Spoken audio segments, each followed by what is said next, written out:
सवाल में दो बड़े मुद्दे हैं। पहला, बच्चे कितने अच्छे, क्योंकि नवनीत राणा का कहना है कि हिंदू खतरे में है, इसलिए हर हिंदू को 3 से 4 बच्चे पैदा करने चाहिए।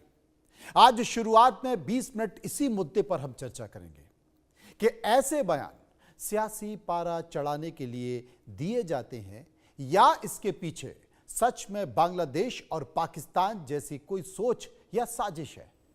और दूसरी चर्चा, हिंदुओं के साथ बांग्लादेश में अत्याचार की वजह क्या है, क्यों हिंदुओं के नरसंहार पर तुले हुए बांग्लादेश के मुस्लिम, और क्या यूनुस का नया बयान भारत की दुनिया में बढ़ती ताकत की वजह, जिससे उन्होंने कहा कि भारत बड़ा देश है और उससे हमें रिश्ते खराब नहीं करने। क्या अमेरिका और रूस की चेतावनी के बाद यूनुस के सुर बदले, या फिर यहां भी साजिश की कुछ बू नजर आ रही है? तो चलिए सबसे पहले बात कर लेते हैं नवनीत राणा के बच्चों वाले बयान की। कि मुझे 4 बीवी होने के बाद मैं 35-40 बच्चे नहीं कर सका, तो मैं सभी हिंदुओं को आग्रह करूंगी कि ये 19 बच्चे पैदा कर रहे हैं, तो हम किमान 3 से 4 बच्चे ये हिंदुस्तान में हम सब हिंदू भाइयों ने, बहनों ने, हमने करना चाहिए। ये हिंदुस्तान को पाकिस्तान बनाने के राह पे चल रहे हैं, तो हमको हमारे हिंदुस्तान से अगर प्रेम होगा, ये 19 बच्चे कर रहे हैं, तो हमने जरूर 3 से 4 बच्चे जरूर सबने करने चाहिए।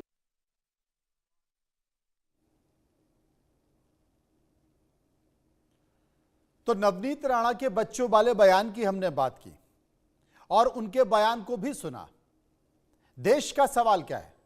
देश का सवाल है कि क्या भारत को पाकिस्तान बनाने की साजिश हो रही है? आबादी वाला सियासी खेल वोट के लिए या सच्चाई के लिए? क्या मुस्लिम आबादी बढ़ी तो हिंदुओं पर खतरा बढ़ जाएगा?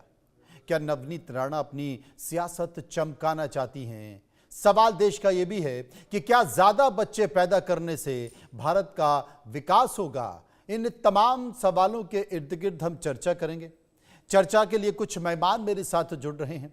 नवनीत राणा जो कि खुद सांसद रही हैं, पूर्व सांसद हैं, साध्वी विश्वरूपा हिंदू धर्मगुरु मेरे साथ हैं, महताब उस्मानी मुस्लिम स्कॉलर मेरे साथ होंगे, और मैं सभी से समझने की कोशिश करूंगा कि इसके मायने क्या हैं। सबसे पहले मैं साध्वी विश्वरूपा से पूछूंगा, साध्वी आप क्या मानती हैं, नवनीत राणा ने जो बयान दिया है इस बयान के मायने क्या है? निश्चित रूप से देखिए मनोज जी, ये बात नवनीत राणा जी के बयान का नहीं है। ये तो हम चिल्ला चिल्ला के कितने वर्षों से, जितने हिंदू धर्मगुरु हैं या जितने हम अपने हिंदुओं का प्रति बहुत सारे संगठन हैं, चिल्ला चिल्ला के थक चुके, हमारे गले बैठ चुके हैं। ये बात बहुत सत्य है, लोगों को आज नहीं कल समझ आएगी। बहुत ही गहरी बात है। आज शायद इसका मुद्दा बना दिया है, हो सकता है इसके विपक्षी भी खड़े हो जाएं, यहाँ पर हो ही गए हैं। परंतु सत्यता ऐसी है कि आज हिंदू सच में अपनी बात को नहीं कह पा रहा। सबसे बड़ा उदाहरण मेरे ही दिल्ली दुर्गापुरी का, मैं ब्रह्मपुरी का बताती हूँ। मैं वहां देखिए काफी हिंदुओं के घर रहे, वैसे तो इतिहास भरा पड़ा है, किस किस का नाम लूंगी, फिर भी जो ताजा जो बता रही हूँ मैं कि यहाँ पे ब्रह्मपुरी में, वहां पे पहले 1-2 मुस्लिम परिवार आए, धीरे धीरे धीरे धीरे उनकी संख्या इतनी हो गई कि हिंदू मजबूर हो गए वहां से छोड़ने के लिए।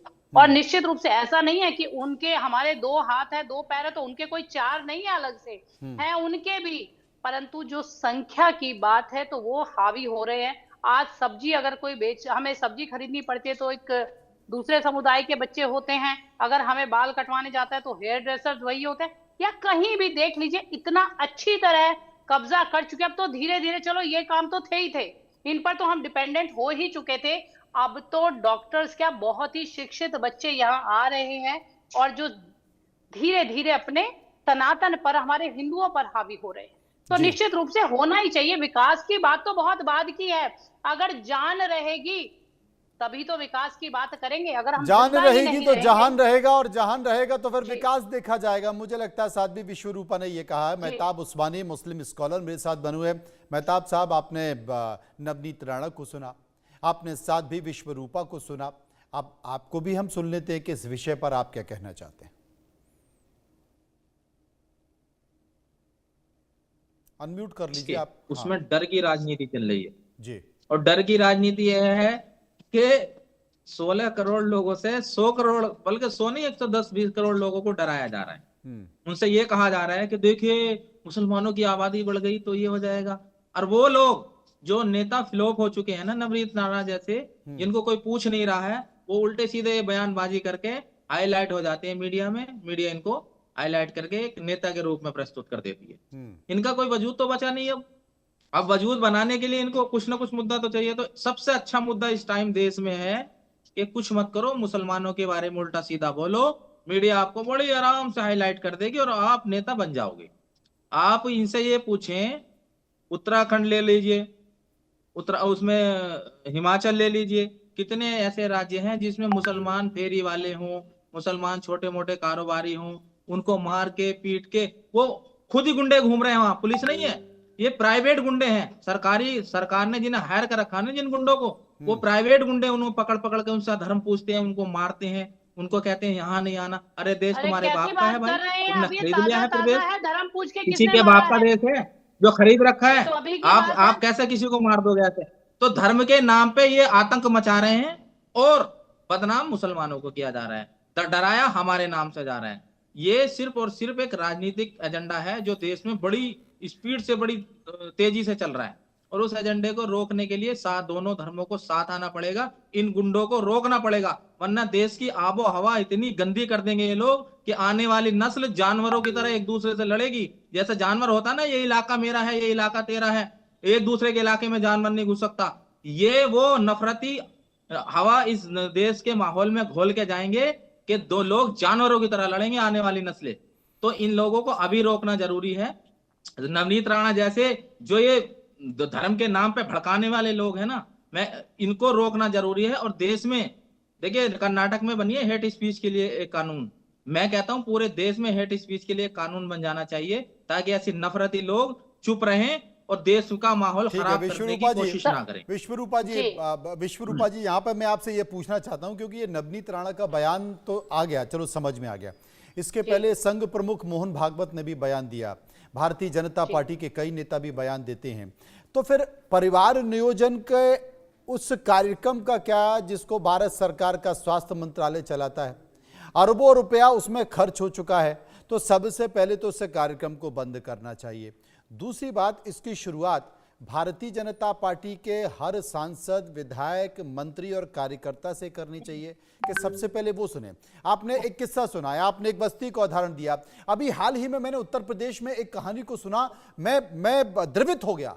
उसमें यह था कि एक पिता के 4 बच्चे थे, 3 लड़कियां थी, 1 लड़का था, और वो उसके पास कुछ भी काम नहीं था, वो अपने परिवार का भरण पोषण नहीं कर पा रहा था।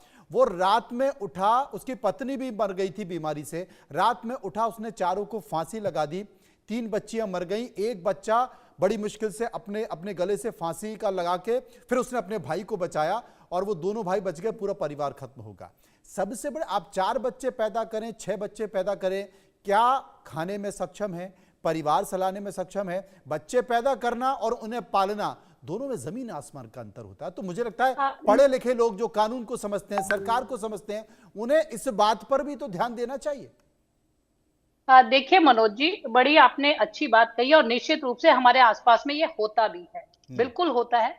परंतु हम जो समय, स्थिति, काल जो चल रहा है उसे अनदेखा नहीं कर सकते। जैसे मैंने एक बात, बहुत ही सरल एक लाइन मैंने कही है कि अगर बचेंगे तभी कुछ कर पाएंगे जीवन में। मैं भी ऐसे बहुत सारे केस आपको बता देती हूँ जो बिल्कुल निश्चित रूप से गरीबी में मरना ये हो सकता है भी हमारे यहाँ पे, ऐसा नहीं है, मैं इसको डिनाय बिल्कुल नहीं करती हूँ। परंतु समय की मांग है। मांग ये भी है कि अगर हमारे पास संख्या होगी, नहीं तो कितने केस, कन्हैया ये कह रहे हैं कि हम अल्पसंख्यक है और जानबूझ के ये डर फैलाया जा रहा है। तो जो कन्हैया लाल का केस था, या हमारी बहन थी जो नुपुर शर्मा, उसके लिए अपने आप को आप कितने सारे उदाहरण आप देख लीजिए। हमारी बच्चियां, कल परसों भी एक डिबेट में मैं बैठी थी, एक डॉक्टर थी, तो जानबूझ के धर्मांतरण कराना, इसीलिए जानबूझ के हिंदुओं को टारगेट करना बहुत बड़ी ये साजिश है। हम अब इसको खोल कर क्या समझाएं, सारे तो साक्ष्य आपके सामने रख दिए गए हैं। और शिक्षित होने की एक बात मैं यहाँ बताना चाहूंगी, साक्षर प्रत्येक व्यक्ति हो सकता है, शिक्षित वही व्यक्ति होगा जो अपने धर्म को समझेगा, जो अपने परिवार अच्छा को ये समझेगा। बताइए साध्वी जी। विश्वरूपा ये जी, जो ये बताइए, शिक्षित होने ये के मैं आपसे एक छोटी जी। सी बात पूछना चाहता हूं। जी, जी, इस विशाल देश में, उस समय तो भारत बहुत जी। विशाल था, आबादी भी बहुत थी, इस देश पर जी। आकर कितने अंग्रेजों ने राज किया? मुझे लगता है मुट्ठी भर अंग्रेज होंगे जिन्होंने आकर राज जी। कर लिया। तो क्या राज करने के लिए या देश पर कब्जा करने के लिए संख्या की जरूरत है? वो अंग्रेज आकर कैसे कर गए? देखिए, समय परिस्थिति की बात होती है। मैंने बताया ना, समय समय और काल काल की बात होती है। जैसा जब समय होता है, तो परंतु जो आज का परिवेश है, आप इसको बहुत अनदेखा नहीं कर सकते हैं। अब जो इनका, मैं देखिए, तो मेरे भाई बैठे हुए हैं, बड़े अच्छे हैं, कई बार मेरे साथ डिबेट में बैठते हैं और बहुत ही सुलझे हुए हैं। मैं इनको टारगेट नहीं कर रही हूँ, परंतु जितना भी समुदाय है, इनके जो इनका लालन पालन है, जो एक सोच के साथ है, यहाँ सबसे बड़ी बात आप ये देख लीजिए ना, खतरा क्यों नहीं होगा? हमारे ही देश में शिक्षा ले रहे हैं हिंदुओं के साथ। हम हमारे क्या, इनके अपने ही देश में शिक्षा ले रहे हैं, अपने यहीं पे इनका खाना पीना होता है, इन्हीं के सामान हम खरीदते हैं और फिर हम ही इनके टारगेट बन जाते हैं। तो यहाँ जो भीतर घात जो देश के अंदर हो रहा है, ये चिंताजनक है। ये तो कहीं, अगर कहीं से भी आप देख लीजिए, अगर एक बच्चा होगा, 2 बच्चे होंगे, तो 10 बच्चे वाला उस पर हावी होगा ही होगा। ताकतवर व्यक्ति वही होगा जिसके पास जनसंख्या बल होगा। मेहताब उस्मानी, जो मैं बात को समझा हूं साध्वी विश्वरूपा की, उनको मेहताब उस्मानी से परेशानी नहीं है, उनको आफ्ताब आलम से परेशानी नहीं है, उनको रहीम से परेशानी नहीं है, उनको परेशानी है भरोसे से। भरोसे का संकट हो गया है। और उनकी परेशानी इस बात को लेकर भी है कि जितने भी आतंकवादी जो घटनाएं होती हैं या इस तरह की चीजें निकल कर आती हैं, उसमें एक वर्ग विशेष के लोग ही शामिल होते हैं और वो इस देश में पले बड़े होते हैं, देश में शिक्षा प्राप्त की होती है और उसके बाद ऐसा होता है। ऐसा क्यों? और ये भरोसे का संकट है, और ये भरोसे का संकट है इसलिए इस तरह की बातें निकल रही हैं। मेहताब उस्मानी, देखिए सर, ये जो बता रहा हूँ, ये एक एजेंडा चला हुआ है पिछले 10 साल से। ये एजेंडा चलाया क्यों है? क्योंकि सरकार इसी एजेंडे पे बनी है। सरकार इसमें, और तो कोई रास्ता ही नहीं है। आप मुझे बताइए कौन सा धर्म ऐसा है जिसमें क्रिमिनल, जो आपने कहा कि हेट स्पीच वालों को जेल में डाल देना चाहिए, मैं आपको नहीं, तो निश्चित रूप से सुन लीजिए, आप मुझे एक धर्म ऐसा गिनवा दीजिए जिसमें अपराध ना होता हो, जिस धर्म में अपराधी ना हो, जिस धर्म में कोई गलत काम ना होता हो। एक धर्म गिनवा दीजिए, या आप मुझे आंकड़ा दे दीजिए हिंदुस्तान का, जो जेलों में। सुन लीजिए, मैं एक सेकंड, आप मेरी बात का जवाब देना, आप मेरी बात का जवाब, आप हिंदुस्तान की जेल उठा के देख लीजिए, जेलों का आंकड़ा देख लीजिए, कैदियों की संख्या देख लीजिए, कितने हिंदू हैं, कितने मुसलमान हैं। क्या सारे जेलों में सारे मुसलमान है हिंदुस्तान की? कोई हिंदू नहीं है? क्या अपराध मुसलमान करता है, हिंदू नहीं करता है? आप इस बात को कह दीजिए कोई हिंदू अपराध पर जिस हद का जो यहाँ पर मेरा खत्म होने दीजिए। लाल का भूल गए, आप जवाब दे देना, आप जवाब दे देना। मैं कहने, मैं आपकी बात का जवाब, आप मेरी बात का जवाब देना। क्या हिंदुस्तान में सिर्फ और सिर्फ इन 2014 से और अब तक मुसलमान ही अपराध करता रहे, कोई हिंदू अपराधी नहीं बना? मुझे एक बात का जवाब देती है। आप कहते हो कि धर्म परिवर्तन, क्या धर्म परिवर्तन हिंदू धर्म के लोग नहीं करा रहे? लाइव डाल के कराते हैं कि इतने मुसलमान हिंदू, बिल्कुल नहीं करा रहे, उसको वो घर वापसी बोलते हैं। स्वेच्छा से। मैं सिर्फ ये कहना चाहता हूं कि अपराध रोकने के लिए आपको सोच बदलनी पड़ेगी। आपको धर्म देख के अपराध नहीं रोक सकते, आपको सोच बदलनी पड़ेगी कि अपराधी किस धर्म का है। ये मत देखो, अपराधी को अपराधी की निगाह से देखोगे तभी आप रोक पाओगे अपराध को। अगर आप ये देखोगे धर्म के आधार पे अपराधी, तो मुझे लगता है कि आप मुसलमानों पे तो रोक लगा दोगे, लेकिन हिंदू धर्म पे रोक नहीं लगा पाओगे, जिस तरीके से अपराध को अब हवा दी जा रही है। खुलेआम आप देखिए, पुलिस कुछ नहीं करती, खुलेआम एक व्यक्ति को इतनी बेदर्दी से मारा है, उसके प्राइवेट पार्ट पे पेट्रोल डाल के उस आग लगा दी। अरे एक फेरी करने वाले को आप इतनी बेदर्दी से मार रहे हो, क्यों भाई? हैं? क्या ऐसा क्या हो गया देश में? अरे आप पहले मुगलों के नाम पे डराते थे, मुगल मर के हड्डी गल गई उनकी, मुगल खत्म हो गए देश से। ठीक है, हम तो वो है ना जो आपके साथ रहने वाले लोग हैं, हम तो वो मुसलमान हैं जो 47 के बाद आपके साथ रहने की इच्छा जताई हमने और यहीं रहे देश में। तो फिर हमसे किस बात का झगड़ा? अरे मुगलों से था, मुगल खत्म हो गए, मुगलों के वंशज से पूछो कि क्यों मारा, किसको मारा, कैसे मारा। हमसे सवाल जवाब क्यों करते हो आप? हमारा नाम क्यों उसमें घसीटा जाता है कि मुगलों ने ये किया? अरे जिसने, अंग्रेजों ने क्या किया? अब आपकी हिम्मत है, अंग्रेजों ने क्या किया, कितना बेदर्दी से हमारा हिंदुस्तान के, इंग्लैंड में जाके पूछ लोगे आप, अमेरिका से पूछ लोगे कि क्यों मारा अंग्रेजों ने, बताइए। सभी से अगर पूछा आप गया कहते हो है, कि तभी अगर तभी यहाँ आप से कहते हो खदेड़ा गया है, सत्ता बदल, तभी एक भारत से मिनट, अगर खदेड़ा आप गया कहते हो था। कि सत्ता देखिए बदल, मैम आप कहते हो कि अगर ये मुसलमान बढ़ गए तो अपना राज कर लेंगे धर्म, आप मुझे बताइए अंग्रेजों का इतने साल राज रहा, उन्होंने कितना धर्म परिवर्तन कराया? वो चाहते तो सबको ईसाई कर सकते थे, वो तो वो तो ईसाई जाति थे में सारे। बांट गए ना, वो तो बांट ये गए, कहने वो वाले, बीज बो मुगलों गए का कितने हैं। साल राज रहा, उन्होंने कितने वो मुसलमान बीज, हिंदू कर दिए, वो चाहते तो मुस्लिम आप राष्ट्र बना जैसे सकते लोग थे, हैं, लेकिन नहीं। सुनिए मैं आपको बता तो रही हूँ, जो मेरे आप जैसे भाई भतीजे हैं, मेरे जो आपके पूर्वज वो हिंदू ही हैं, वो श्री राम के ही वंशज है। ये आप लोगों के साथ कर अब तो गए और ये एक, समझने को तैयार मैं नहीं मुझे है। यही बात अब की तो दुख यहाँ होता पे है, मैं एक तरफ तो अपराध आप की अपने, बात, सुनिए मेरी आप एक बात, तरफ तो ये आप कहते अपराध हो की कि आप बात हमारे, सुनिए, मैं अपराध की जी श्रेणी भी देख लीजिए। अगर जेलों में अपराधी भरे पड़े हैं, मैं मानती हूँ इस बात को, परंतु यहाँ अलग अलग अपराध है। पर कोई भी सनातनी हिंदू ये सोच के अपराध नहीं करेगा, नहीं तो प्रत्येक जितने भी मैं देखती हूँ जो मुस्लिम समुदाय के लोग हैं, वो सोचेंगे काफिर के साथ ऐसा करना है। उनके लिए हम आज भी काफिर हैं। उन वो जो अगर ये प्रेम भी करते हैं, अभी कल ही तो बैठे हैं, जो वो KGMU का एक केस आया है, यूनिवर्सिटी, कल ही तो हाँ, बैठे हैं मेडिकल उसमें। कॉलेज। जी, मेडिकल कॉलेज का एक जो केस आया है, तो ये बड़ी सोची समझी साजिश है। आप अगर अच्छा, कोई गलती करते हैं अपराधी, साध्वी उसको तो हमारे विश्वरूपा यहाँ तो जी, साध्वी मैडम, विश्वरूपा जी, इसका बागेश्वर मैं जो पंडित ने धीरेन्द्र कृष्ण शास्त्री, उन्होंने भी कहा है कि साहब उनसे हिंदू करो ना धर्म बात। बनाएंगे और बच्चे जो आवाज है उनसे करो। 4 पैदा करना चाहिए, एक सेना को दे दिया जाए, एक धर्म को दे दिया जाए और 2 बच्चे माँ बाप अपने पास रख लें।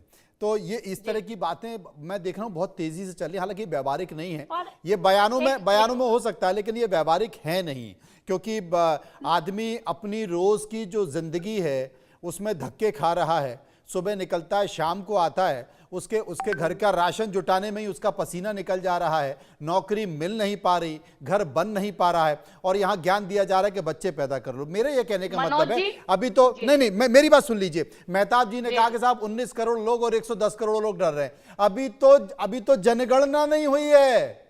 मुझे लगता है जनगणना लग गई तो पसीने छूट जाएंगे, बहुत सारे हिंदुओं के पसीने इसलिए छूट जाएंगे कि पता चलेगा कि संख्या कितनी है। अब जब इतनी बड़ी संख्या है विश्वरूपा जी, क्योंकि अभी हाल ही में SIR हो रहा है, SIR में कई करोड़ लोग निकल कर आ गए, तो अब उन जिन देशों में उनको भेजना है, जिन देशों का उसको कहा जा रहा है, वो लेने को तैयार नहीं है, वो इन देशों में बैठे, तो सबसे पहले तो आप उनको ही नहीं भेज पा रहे हैं। दूसरी चीज, जब इतनी बड़ी संख्या निकलकर आ जाएंगी तो क्या करेंगे? मेहताब उस्मानी साहब को किसी दूसरे देश में भेजेंगे? रहेंगे तो इसी देश में, रहेंगे तो आपके पड़ोस में, आना जाना आपके घर में लगा रहेगा, शादी समारोह में आना जाना लगेगा, तो क्या तो करेंगे मुझे बताइए ना। इसे सुनिए, इसे समझने का कोई ये समझने का प्रयास कीजिए। यहाँ तो इन्हें तो मना ही नहीं किया, इनका तो और स्वागत क्या, मैं तो कहती हूँ जैसा मेरा घर है वो इनका घर है, हमने तो सदैव से स्वागत किया है।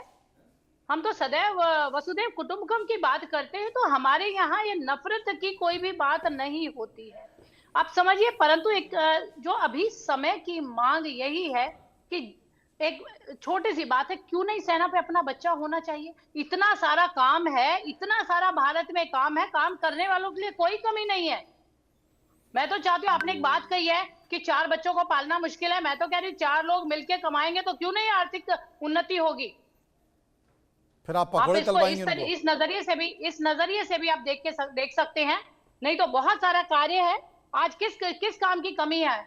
अब पीछे ये भी बड़ा मुद्दा बना था कि धार्मिक स्थल बनते हैं तो यहाँ पैसा, आप देखिए वहां से कितना रोजगार मिल रहा है, कितनी कंपनियां हैं, बहुत सारा काम है, काम करने वालों के लिए कोई कमी नहीं। मैं से बहुत लोगों को जानती हूँ, मेरे आसपास के लोग हैं जिनके घर में 5 लोग हैं और 5 ही कमा कर लेकर आते हैं। तो यहाँ तो सिर्फ जीने की व्यवस्था स्वयं संभालनी होती है। परंतु अगर आज हमें मजबूत होना है, क्योंकि हमारे घरों में घुसकर मारा जाए, चाहे नूह का आप केस ले लीजिए, चाहे कन्हैया लाल का ले लीजिए, चाहे बदायूं का ले लीजिए, जहां का भी, संभल का आप ले लीजिए, कश्मीर का आप ले लीजिए, कश्मीर की आप बात बता दीजिए कि वहां कैसे हिंदुओं को मारकर भगाया गया था, कश्मीरी पंडितों को मारकर भगाया गया था। या संभल की आप बात ले लीजिए, कैसे घरों को जितने हिंदू घर थे वहां छोड़कर भाग गए थे। ऐसी ही स्थिति अगर आज यही रहा, यही विकास के, ऐसे विकास का क्या फायदा? मैं नहीं मानती ऐसे विकास को कि आप अपने बच्चों को इतना पढ़ा लिखा कि विदेश में जाके बस जाए, अपने माता पिता की अंत्येष्टि के समय भी वो यहाँ ना हो। ऐसे विकास का कोई फायदा नहीं अगर वो संस्कारों के साथ नहीं, अपने राष्ट्र के लिए नहीं खड़े हैं तो मेहताब जी बात अब बहुत आगे निकल गई है, विश्वरूपा जी ने तय कर दिया है, अब तो बात आगे बढ़ गई है। नहीं, मैं बहन जी को एक बात बता दूं। देखिए, आप जो पलायन की बात करते हैं ना, आप कहते हैं संभल का, संभल में से जितने भी लोग गए हैं ना, आप जाके देख लीजिए, सारे शहरों में जाके बसे हैं बड़े, या फिर संभल से निकल के किसी ऐसी जगह जाके बसे जहाँ उनका रोजगार अब अच्छा कहीं चले। सुनिए, और कुएं आप में उन तो लोगों गिरेंगे का, नहीं। अगर आप उन आप लोगों का मेरी डाटा बात सुनिए उठाएंगे ना, भाई, सुन कुएं लीजिए, में तो गिरेंगी नहीं, अगर निकाले जाएंगे तो कहीं तो जाकर मैं बता रहा हूँ, आप सुन लीजिए, कहीं तो आप वो जवाब दे कहीं देना, तो वो कोई बात स्थान नहीं, लेंगे। आप सुन लीजिए, जी जी आप सुन लीजिए, मैं बड़ी शालीनता से सुन रहा था, मैं आपको सुन लीजिए। तो जो लोगों का रोजगार जहां नहीं चल रहा है, आज के टाइम में अगर आप देखोगे ना, तो गांव की 40% आबादी शहरों में आके बस गई। क्या कारण है? सिर्फ क्योंकि हिंदुओं की, रोजगार सिर्फ नहीं है। हिंदुओं की, मुस्लिम क्यों कश्मीरी रुके? सुन पंडितों लीजिए की, मैम, सुन लीजिए, कश्मीरी देखिए पंडितों की, मैम, सुन लीजिए प्लीज, वहां एक सेकंड में अभी मैं अभी बात खत्म देखो कर एक देता वो हूँ। मंदिर भी निकला, संभल में एक अब मंदिर सुन भी लीजिए निकला मैम, है, सुन लीजिए, शिवलिंग मैं निकला 1 है। मिनट में बात खत्म कर रहा हूँ, बस कुछ सेकंड दीजिए मुझे। जी देखिए क्या जी हुआ कि गांव में जितने ठाकुर और बड़ी कास्ट वाले लोग थे, इन्हें छोटा काम करना तो पसंद नहीं था, ये वहां से निकले गांवों से और शहरों में आके बस गए, इन्होंने अपने कारोबार सेट कर लिए। अब जो छोटी जैसे मुस्लिम वगैरह हैं, ये तो बेचारे पंचर लगा के भी काम चला लेंगे, मजदूरी करके भी काम चला लेंगे, तो वो वहीं के वहीं रह गए। अब उसमें आप लोगों ने क्या आंकड़ा बनाया, देख लीजिए, हिंदू पलायन करके। अरे भाई, पलायन नहीं करे, वो पलायन नहीं करे, वो तो और अच्छी जगह जाके बस गए, वो तो और तरक्की कर गए, वो तो वहीं के वहीं है नहीं, बेचारे, गांव में पड़े हुए आज भी पक्ष मुस्लिम, हुआ है, और दूसरा आज भी पक्ष पंचर भी लगा है, रहे हैं। दूसरा तो पक्ष भी है। ये आंकड़ा गलत है आप लोगों का, ऐसा कहना गलत है कि पलायन कर गए। पलायन नहीं करे, वो अपनी मर्जी से गए हैं, उनको वहां रोजगार मिला, उनको अच्छे अवसर साध्वी मिले जी रोजगार मुस्कुराते के, हुए चले गए, उन्होंने गांव मर्जी से छोड़ दिए। मकान अपना दुकान सब बेच बाच के। देखिए, सर, अब मैं कहता हूँ कहीं तो 40% बसने लोग, देंगे। मैं अपने भाई को एक 40% बात पूछना आबादी चाहूंगी गांव से मकान कि जमीन बेच के शहरों में खरीद लिया है। मैं कह रहा हूँ सर, अब 40% आबादी, आप अगर सर्वे कराएंगे आज तो भी गाँवों की मैं 40% आबादी ने घर जमीन खेती की सब कुछ बेच बाच के शहरों में खरीद लिया। अब उनको क्या कहोगे कि पलायन कर गए? आप बताइए कैसे कहोगे कि उनको पलायन कर गए? अपनी मर्जी आप से सुन बेचा लीजिए, उन्होंने।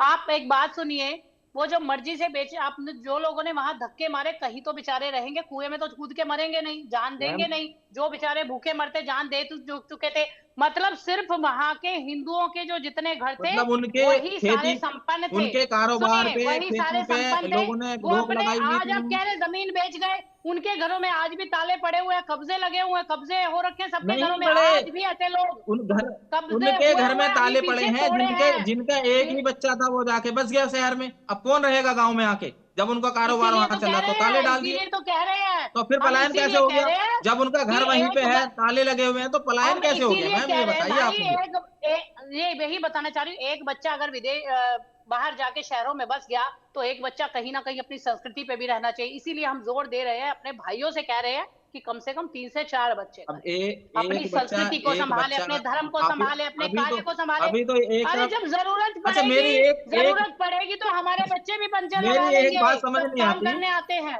मेरी एक अरे बात भाई, समझ नहीं इतनी आती। बड़ी बात कल कह दी मोहन मेहताब जी, साध्वी विश्वरूपा जी ने कह दिया कि जरूरत पड़ी तो हमारे बच्चे भी पंचर लगा लेंगे, लेकिन बच्चे 3 और 4 होने ही चाहिए। अब इतनी बड़ी बात हो गई, अब अरे कहाँ सर, चक्कर कल में, तक तो ये अब तो मजाक बहस ही उड़ाते थे। खत्म हो गई ना, अब तो बहस ही कल तक खत्म तो हो मजाक गई उड़ा। जब इतनी बड़ी बात कर दी। अच्छा, खैर, एक बात सर, बहुत मुझे सारे एक- मायने एक- हैं इसके एक बात पीछे के, बहुत बोलनी। सारे समीकरण हैं, अलग अलग लोगों के बयान हैं। अब इन बयानों को कैसे देखा जाए? विश्वरूपा जी ने अपनी बात कर दी, नवनीत राणा ने अपनी बात कर दी, आरएसएस के मुखिया मोहन भागवत ने अपनी बात कर दी और मेहताब उस्मानी ने अपनी बात कर दी। समाज इसको ले जैसे जिसको लेना है वैसे वो देखे, आगे वाली परिस्थितियों को ध्यान में रखते हुए। बहुत बहुत शुक्रिया करना चाहता हूं सभी मेहमानों को जो मेरे साथ इस परिचर्चा में जुड़े रहे। एक छोटा सा ब्रेक लेंगे, वापस आएंगे तो बात हम करेंगे बांग्लादेश की, कि क्या बांग्लादेश की अकल ठिकाने आ गई है। ब्रेक के बाद।